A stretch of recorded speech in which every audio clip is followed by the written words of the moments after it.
Hi everyone, this is Kiwi Whispers here. I hope you're all well, and happy Guy Fawkes Day to you all. There's been fireworks going off all night here, some really big loud ones, colourful ones. I went to a friend's house last night and we bought some fireworks and let them all off then. So I've just been watching the neighbours' ones tonight.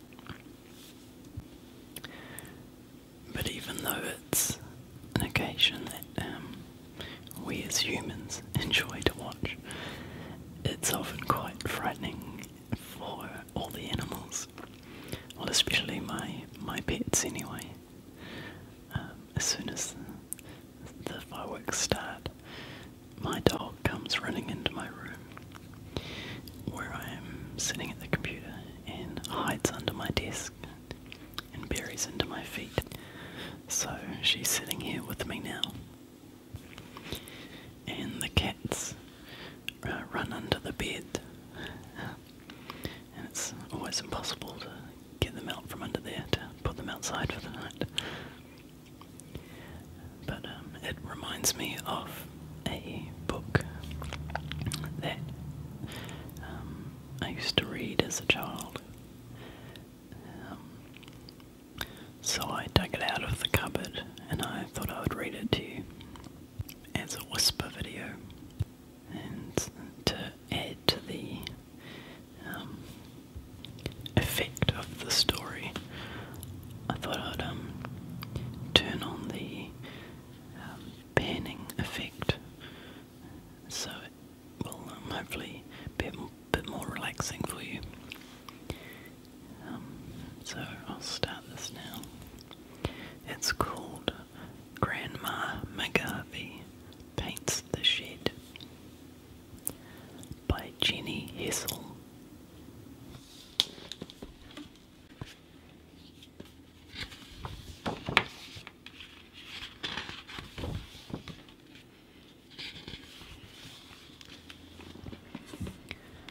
When Grandma McGarvey painted the shed, she didn't use ordinary paint instead.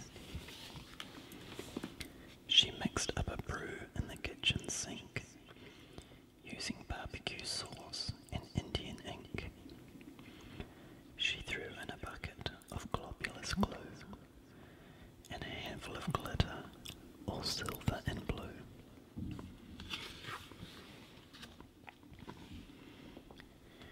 Then she melted down crayons and mixed them all in with a dollop of something she found in a tin. You have to have just the right colours, she said, before you can paint a shed.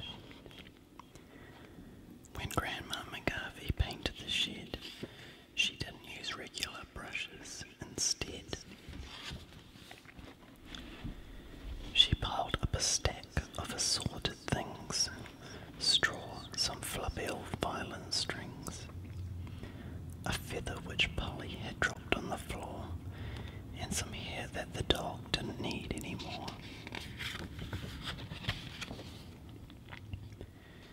Then she tied it all up in a wiggly bunch with some strands of spaghetti left over from lunch.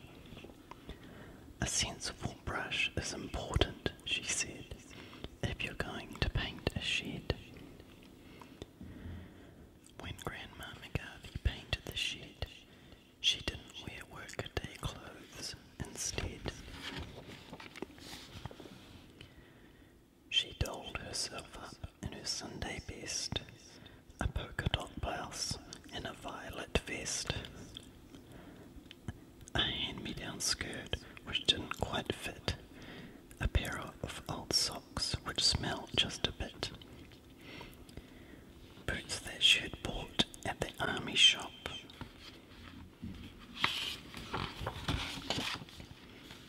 and a hat with a bunch of bananas on top. Appearances are important, she said, when you're going to paint a shed. When Grandma McGarvey painted the shed, she didn't make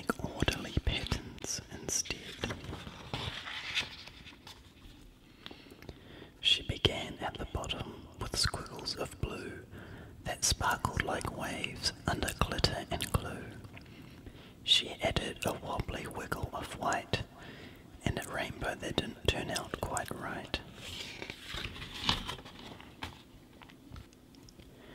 Then she covered the corners with dribbly dots and noughts and crosses and splodgety spots, and a strip of silver to cover the streak where the dog had done something disgraceful that week.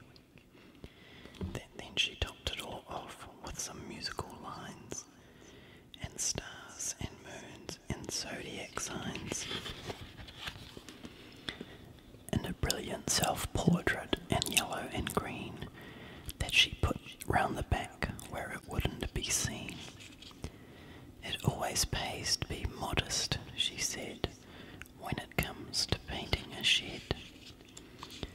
When Grandma McGarvey painted the shed, she didn't just paint the walls instead. She climbed on the roof while clutching the tin, and the lid toppled off with a deafening din, and the dog, which was yapping and trying to help, was hit on the nose and ran off with a yelp.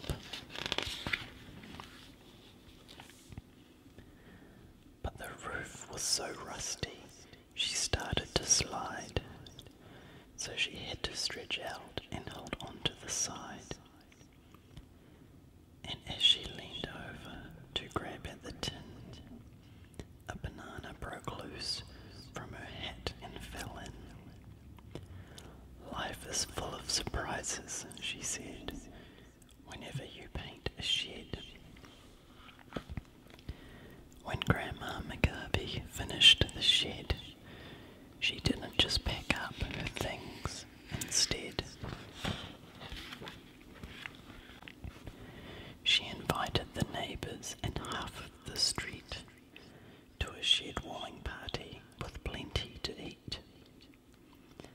Then Grandma McGarvey explained the designs and told people's fortunes with zodiac signs.